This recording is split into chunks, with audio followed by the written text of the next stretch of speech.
नमस्कार, आप लाइव बिहार देख रहे हैं। मैं हूं राजमोहन तिवारी। देखिए, बिहार में विधानसभा का चुनाव 2025 का और इसकी हलचल अब देश भर में देखने को मिल रही है, क्योंकि बड़े बड़े नेताओं का अब बिहार दौरा शुरू हो चुका है। केंद्रीय मंत्री भी अब लगातार बिहार आने शुरू हो चुके हैं। प्रधानमंत्री नरेंद्र मोदी पिछले महीने ही तो बिहार आए थे, लेकिन अब एक बार फिर से प्रधानमंत्री नरेंद्र मोदी 2 दिवसीय दौरे पर बिहार आ रहे हैं। वहीं दूसरी तरफ बिहार के अंदर अगर राजनीतिक सुगबुगाहट की बात करें तो जिस प्रकार की राजनीति अभी देखने को मिल रही है उसमें कई धुरी है। 2020 के चुनाव में जरूर एक तरफ महागठबंधन तो दूसरी तरफ एनडीए थी, लेकिन इस बार तीसरा कोण बनाने की कोशिश प्रशांत किशोर की जनसुराज भी कर रही है। अब जनसुराज किसे डैमेज करेगी, किसे फायदा पहुंचाएगी, ये आकलन आने वाले वक्त में जरूर किया जाएगा। लेकिन जिस तरीके की राजनीति है, जिस प्रकार जनता के बीच में रुझान देखने को मिल रहे हैं, जो सर्वे रिपोर्ट निकल रही हैं, वो यही बता रही हैं कि इस बार का चुनाव किसी के लिए आसान नहीं होने वाला। ये चुनाव एक तरफा भी नहीं होने वाला। अगर ताज पहनना है, सीएम की कुर्सी पर बैठना है, तो आपको मेहनत करना पड़ेगा। इसके लिए जनता के बीच में लगातार जाना पड़ेगा, जनता से सीधा संवाद करना पड़ेगा, रूबरू होना पड़ेगा और उन्हें अपने पाले में लाने के लिए हर संभव कोशिश करना पड़ेगा। और पुराने कोर वोट बैंक के सहारे आप चुनाव नहीं जीत सकते हैं। आपको दूसरे वोट बैंक में सेंधमारी तो हर हाल में करनी ही पड़ेगी, चाहे एनडीए को एमवाई में करनी पड़े, और अगर महागठबंधन की बात करें तो उन्हें ए टू जेड के फॉर्मूले के तहत जो अति पिछड़ा और सवर्णों का वोट एनडीए का है उसमें सेंधमारी करने की जरूरत पड़े। प्रशांत किशोर का वोट बैंक क्या है, यह भी धीरे धीरे जब चुनाव नजदीक आएंगे तो बहुत कुछ साफ होगा। लेकिन देखिए, बिहार में राजनीतिक सुगबुगाहट बढ़ी है, राजनीतिक हलचल बढ़ी है, लेकिन मुख्यमंत्री नीतीश कुमार कहां हैं ये किसी को पता नहीं। नीतीश कुमार क्या कर रहे हैं ये किसी को पता नहीं। नीतीश कुमार योजनाओं का शिलान्यास करते हैं, उद्घाटन करते हैं और फिर अपने सीएम आवास में चले जाते हैं। नीतीश कुमार ना मीडिया के बीच आते हैं, ना जनता के सामने, ना जनता से संवाद। और नीतीश कुमार को लेकर कई तरह की अटकलें, कई तरह के कयास, सगुफेबाजी अब लोगों के बीच में होने लगी है, इसमें कोई दो राय नहीं है। नीतीश कुमार ने काम किया है, इसमें भी कोई दो राय नहीं है। नीतीश कुमार ने बिहार को बेहतर बनाया है, इसमें भी कोई दो राय नहीं है। लेकिन लोग क्या सचमुच अब नीतीश कुमार का विकल्प ढूंढने लगे हैं? अब नीतीश कुमार का विकल्प कौन है बिहार की सियासत में? उनके धूर विरोधी तेजस्वी यादव, प्रशांत किशोर या चिराग पासवान?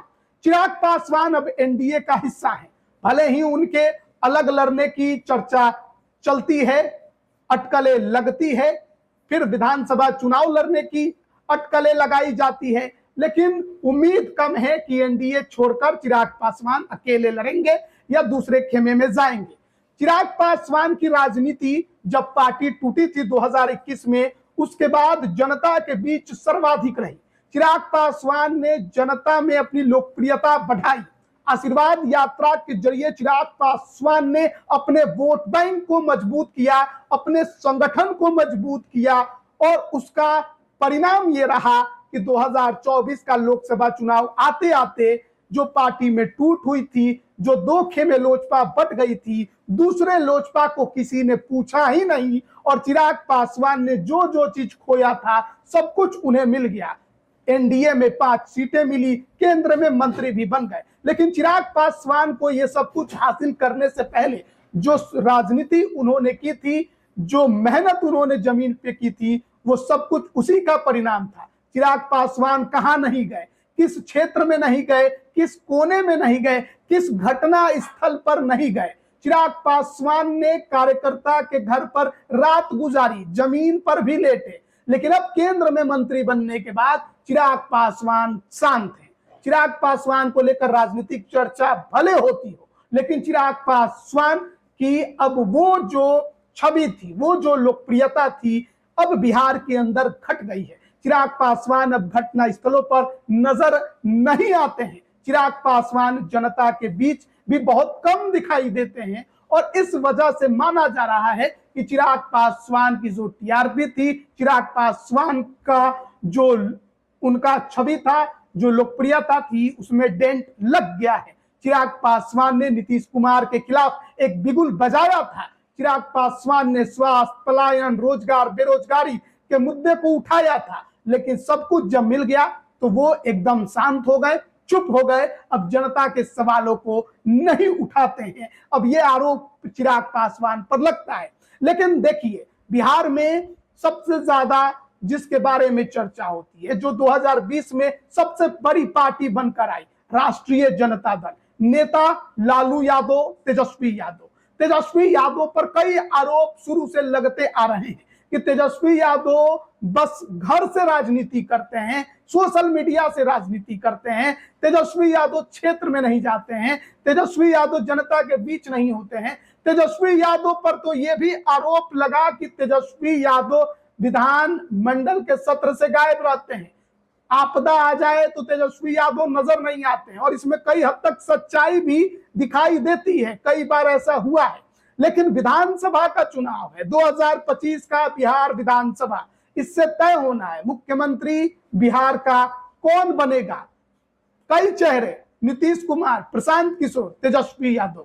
लेकिन इस बार चुनाव से पहले तेजस्वी यादव ने एक नई पहल शुरू कर दी है। वो पहल जो चिराग पासवान ने शुरू की थी लेकिन खत्म कर दिया, यानी बीच में ही छोड़ दिया। अब उसी पहल को तेजस्वी यादव ने अपना लिया है। अब वही काम तेजस्वी यादव ने शुरू कर दिया है। तेजस्वी यादव इन दिनों बिहार के कोने कोने में घुस रहे हैं, कोनों कोने में पहुंचने की कोशिश कर रहे हैं। तेजस्वी यादव ने पूरी ताकत जमीन पर लगा दी है, पूरा दम लगा दिया है। कहीं किसी प्रकार का कोई कोर कसर नहीं रहना चाहिए। कोई ऐसा घटना स्थल नहीं होना चाहिए जहां तेजस्वी यादव ना पहुंचे। और इसके लिए आरजेडी के तमाम कार्यकर्ता तो लगे हुए हैं, लेकिन तेजस्वी यादव ने भी शुरू कर दिया है। देखिए, हाल में भारत और पाकिस्तान के बीच तनाव हुए, युद्ध की परिस्थितियां, कई बिहार के सैनिक बॉर्डर पर शहीद हो गए, उनके पार्थिव शरीर पहुंचा बिहार। कितने मंत्री और कितने एनडीए के नेता उसमें शामिल हुए। नीतीश कुमार किस किस शहीद के घर गए, ये बड़ा सवाल या निशान इस बार सरकार पर उठा। लेकिन तेजस्वी यादव कोई ऐसा घटना स्थल नहीं जहां नहीं पहुंच रहे हैं। हर शहीद के घर पहुंचे तेजस्वी यादव। यहां पार्थिव शरीर जब पटना एयरपोर्ट पहुंचा, उस दौरान भी तेजस्वी यादव श्रद्धांजलि देने मौजूद रहे और इसको लेकर बहुत विवाद हुआ। नीतीश कुमार पर सवाल उठा, डिप्टी सीएम सम्राट चौधरी, विजय सिन्हा पर सवाल उठा और विवाद जब गहराया तो सम्राट चौधरी जरूर कई शहीदों के घर गए, श्रद्धांजलि दी, लेकिन नीतीश कुमार छपरा छोड़कर कहीं भी नहीं गए।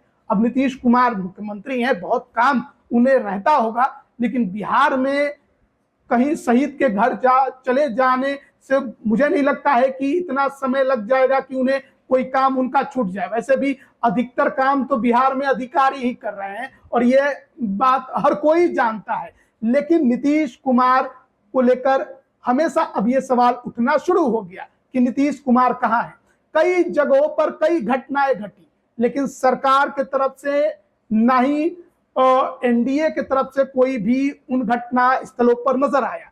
तेजस्वी यादव ने हर घटना स्थल पर पहुंचकर आर्थिक मदद भी की, प्रशासनिक मदद भी की, न्याय दिलाने का आश्वासन भी किया।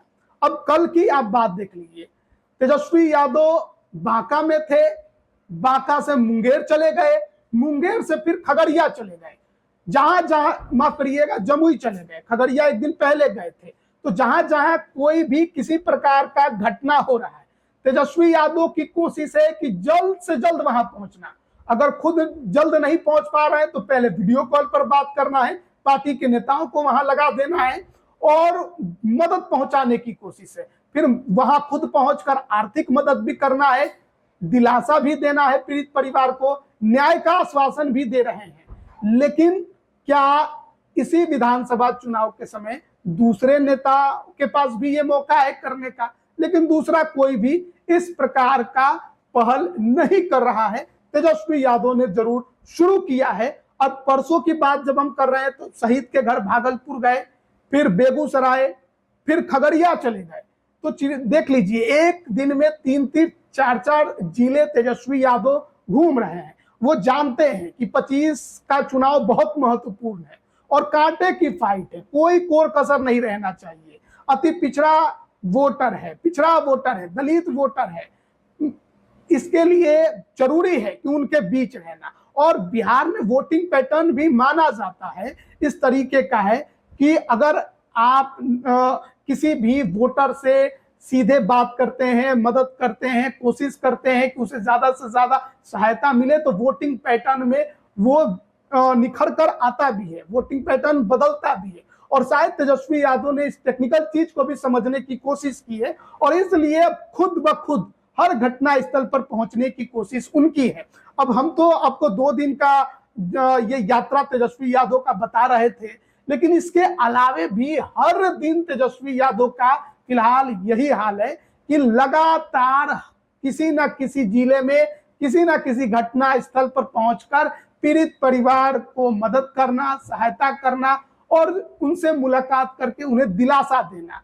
और इस मामले में तेजस्वी यादव ने फिलहाल बिहार की राजनीति में सबको पीछे छोड़ दिया है।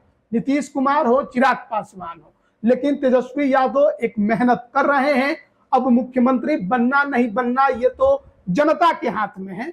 जनता फैसला करेगी जब चुनाव आएगा तो किसे वो पसंद करती है, किसे नहीं पसंद करती है। लेकिन जो विकल्प है उसमें फिलहाल तेजस्वी यादव ने जरूर दम दिखाया है। जनसुराज की तरफ से प्रशांत किशोर पदयात्रा कर रहे हैं। उनकी ये पदयात्रा बहुत पहले शुरू हुई, अब फिर एक नई यात्रा पर निकल गए 120 दिन की। और प्रशांत किशोर से निश्चित तौर पर थोड़े बहुत नुकसान की बात कही जा रही है कि महागठबंधन को हो सकती है, खासकर एमवाई में। तो ये भी एक बड़ा कारण आप मान सकते हैं कि तेजस्वी यादव भी क्षेत्र में जाकर उस नुकसान की भरपाई करने में जुट गए हैं। देखिए, एक बात तय है, इस बार का विधानसभा चुनाव आप अपने केवल कोर वोट के सहारे नहीं जीत सकते हैं। आपको जरूरत है कि दूसरे समाज के वोटरों को भी साधा जाए, सेंधमारी की जाए।